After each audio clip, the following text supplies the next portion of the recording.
Hi guys, welcome back to my channel. So as you can already tell by the title, this video is going to be about the new L'Oreal True Match Lumi Cushion Foundation.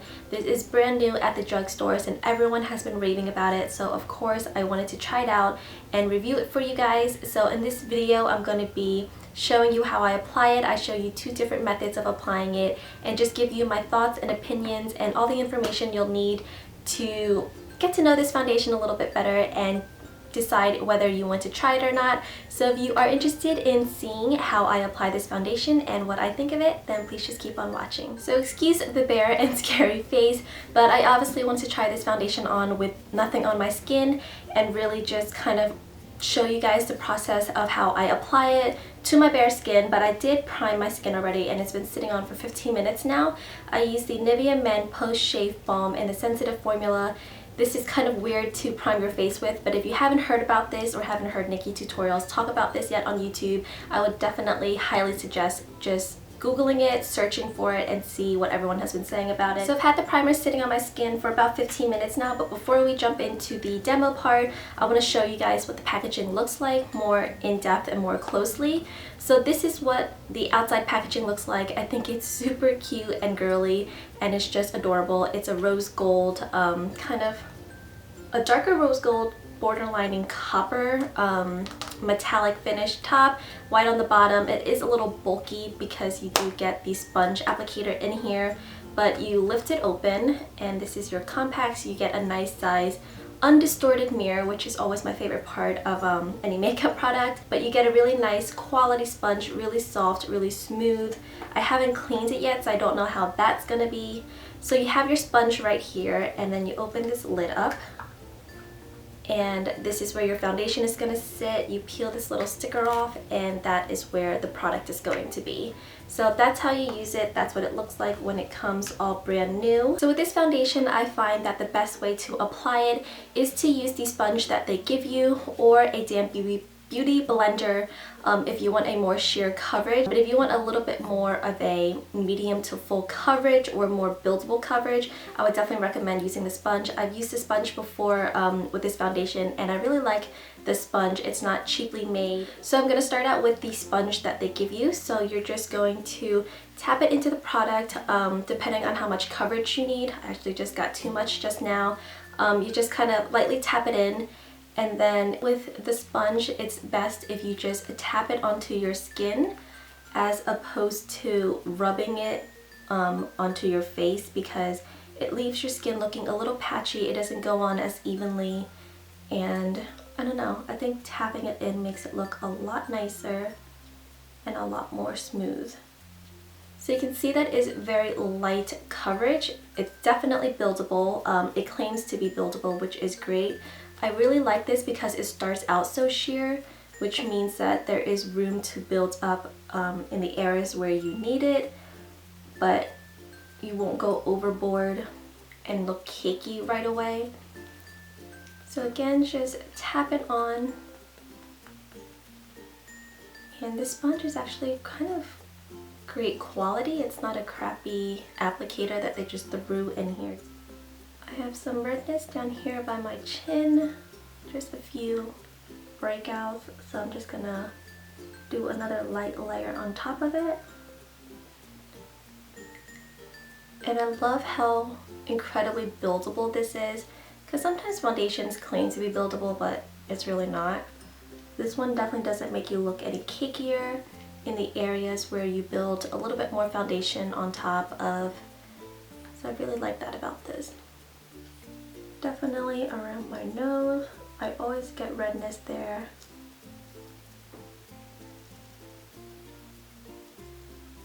So that is what half of my face looks like with this foundation on as applied with the sponge that they provide you. And it's a really beautiful finish, nice and dewy but not too wet looking. So you just have this really natural skin looking glow coming through, and I think the finish is just absolutely beautiful, especially for a drugstore foundation. I love the L'Oreal True Match Lumi in the bottle and the pump, but that sometimes comes off as a little bit wet for me, but this is just such a beautiful natural looking skin finish that's very irresistible, and it's just super gorgeous. So that's how you apply it with this sponge. It's super dirty. Again, I haven't really found a way to wash it yet, so I'll keep you guys updated on that. So now on this half of my face, I'm going to use a damp beauty blender just to show you that you can apply this with another sponge if reusing this sponge that they give you is a little bit too, I don't know, if you're kind of OCD and a germaphobe like me, that might gross you out a little bit. So this is a great alternative because obviously you can keep washing these sponges. So same method, you kind of just bounce your sponge in there, and because this is a wet sponge and a wet applicator, it does shear out your foundation a little bit more, but I also find that it applies the product a lot quicker. You can kind of just bounce this all over your face and you're basically done.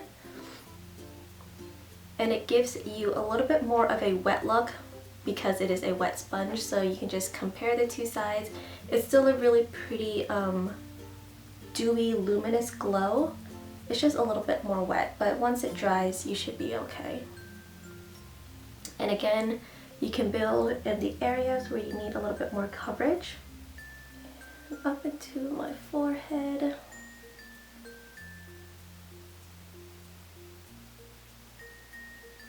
The coverage for both sponges are quite comparable. The damp beauty blender side is just a little bit more sheer, but again, this foundation is very buildable, so I think it's a little bit more sheer, barely noticeable. So if you are kind of a germaphobe and don't want to keep reusing this and have really no way of really deep cleaning this sponge, I find that this is going to be a little bit harder to clean than a regular brush or sponge. So the beauty blender is a great alternative if you just want to be a little bit more hygienic. But on lazy days where I just don't want to run this under the sink and dampen it, this works perfect for me. So I love applying this foundation with either sponges. I think they both work great. So as you can see, as the beauty blender side kind of dries a little bit, the dewy finish is almost the same. Nothing too drastically different or too glowy. On the damp beauty blender side, I think they look the same, but the coverage is very light to medium, definitely buildable. I built it more around my chin where I have a little bit of breakout and a little bit more redness, also around my nose, and it covers it up beautifully. It doesn't look cakey. I'm just going to finish up with the rest of my face and I will be right back to finish up with this review. So I am back with the rest of my face on, so we'll jump right back into the review for this foundation.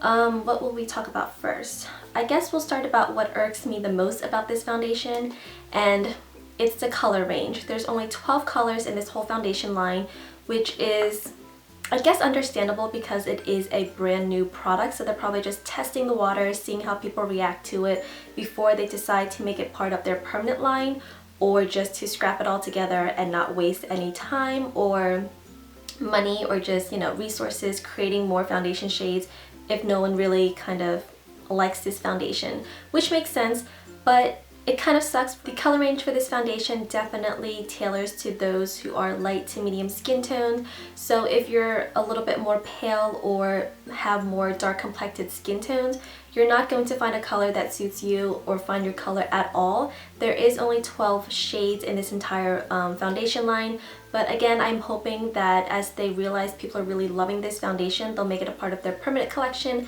and start releasing more colors. They did the same thing with the L'Oreal True Match and L'Oreal True Match Lumi. They came out with 10 colors in the beginning, and now L'Oreal True Match has the highest number of foundation shades out there. I mean, they have, I think, close to 30 foundation shades now in that foundation range. So I'm hoping as this becomes more part of their permanent collection, they'll start releasing more shades for those who can't find a shade right now, which is a bummer because you can't try it out right now, which makes me really sad because I absolutely love this foundation. It is probably bumping my True Match, just a regular one, out of its spot. This is what the foundation looks like with products layered on top. It still retains its glow and its luminosity, and it just looks so beautiful. I don't have any highlighter on my cheeks right now. I just put it down the bridge of my nose. So the glow that you're seeing is from the foundation, and it's just so beautiful. Your skin just looks super healthy and luminous and just flawless, and I think that's just perfect. Another thing that irks me about this foundation is the shades that they've released. I've always been W4, W6, sometimes W7 in my L'Oreal True Match Lumi foundations, but with this I'm an N3.5, which is completely random because I never thought myself to be on the neutral side when it comes to foundation tones. I'm usually more golden, more yellow, more beige. So this is the first time that I've picked up a neutral based foundation color. The way they release this foundation line is very different in terms of their color range. So if you're a W4, W6 in their regular True Match Lumi, there is no W4 or W6 in this foundation line. There is a W3, which I thought would be the closest to my skin range because I'm always warm or golden. So I did pick up W3, but coming home and playing with it, it's a little bit too pink and a little bit too dark, which is completely odd because it says W, which stands for warm, and it's only W3, which I figured would be lighter than W4 or W6, which is what I wear in their normal True Match line. So for this to be pinker and darker, it's just bizarre to me. So just be careful when you're in the stores and picking out a foundation shade for yourself. Don't go by what you are in their normal True Match line. Just look at the color selection and go from there. This is a completely different color range for some reason. So those are my only two grips about this foundation. Everything else I absolutely love. I love the finish. I love the compact. I think it could be a little bit thinner, but I'm not gonna complain. I love how nice and weightless it is. The product itself, as well as the product on your skin, it's completely weightless. It feels so nice and so comfortable sitting on your skin. I don't feel cakey or feel like I'm wearing foundation at all. And I absolutely love how forgiving and just comfortable this is to wear. So we all have those nights where our makeup smudges a little, or we rub our nose a lot, like I'm always scratching around my nose or putting my hands on my chin. So that area of my face always looks a little bit blotchy towards the end of the night. But with this, you can just touch up those areas without messing up your bronzer or your contour or your blush or your highlighter. And that's what I mean about it being forgiving. It's very easy to touch up your face without having to redo your entire face. So like some days I'll get pimples like right here, which is completely random, and I can't really conceal it after I've already put blush and bronzer and highlighter on, because then it just becomes this one pale spot in the middle of my face, which is kind of not flattering and not natural looking. So if I had to conceal that spot, I'd have to put concealer on, tap it out, put some more blush on, some more bronzer on to even that spot out, and even then it never looks perfectly blended or melted together. But with this foundation, you can touch up those areas without messing up your blush or your bronzer, without making it look splotchy or uneven. So I love that for touch-up. So I'm definitely going to be bringing this with me to LA when I go to Generation Beauty, where there's going to be long nights, long days, where I'll definitely need to touch up, definitely around my nose, my chin area, and God forbid if I break out that week, I'll have to touch up my, blemishes as well. So this is going to be perfect for that, just to throw in your purse. And with the sponge, you don't need to bring an extra brush or applicator or anything like that. It's already built in here, and you just kind of touch up around the areas you need to touch up and you're good to go. So I absolutely love this foundation. If you haven't tried it out already, I would highly recommend it. It's perfect for photos as well because there's no SPF in it, so there's no photography flash back. You don't get that white cast Casper looking glow to your face in flash photography. So it's perfect for that. Another thing I love about this foundation is that there is no scent to it. It is completely scent free. So yeah, there's no smell to it. It doesn't smell like chemicals or fruity or florally. So if you're sensitive to scents, this is perfect for you. What else did I want to talk about? It is definitely hydrating because of the Lumi cling to it. It doesn't cling onto my dry patches, and of course it's dewy and luminous, but not in a wet, oily way. It's just a very healthy skin, luminous, glow from within kind of a finish, and I think it's beautiful. Let me tell you how much this foundation costs. I bought mine at CVS and it was $16.99 regular price. There wasn't any promos or discounts when I bought mine, so I did pay full price for it. I could not find it at any Targets, Walmarts, or Rite Aid. I did find it at CVS, which I hate buying makeup at CVS because it's always overpriced and just the highest price out there. But it was the only place that I could find it, and I really wanted to try this foundation and do a review for you guys.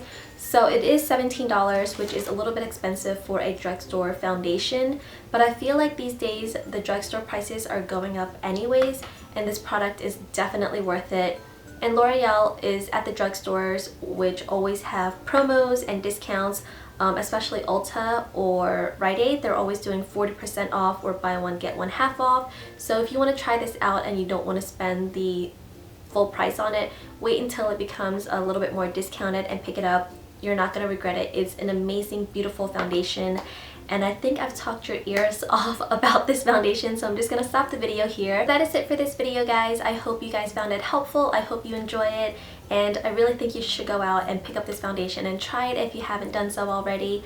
But yeah, that's the end of this video, guys. As always, thank you so much for watching, and I will see you next time. Bye, guys.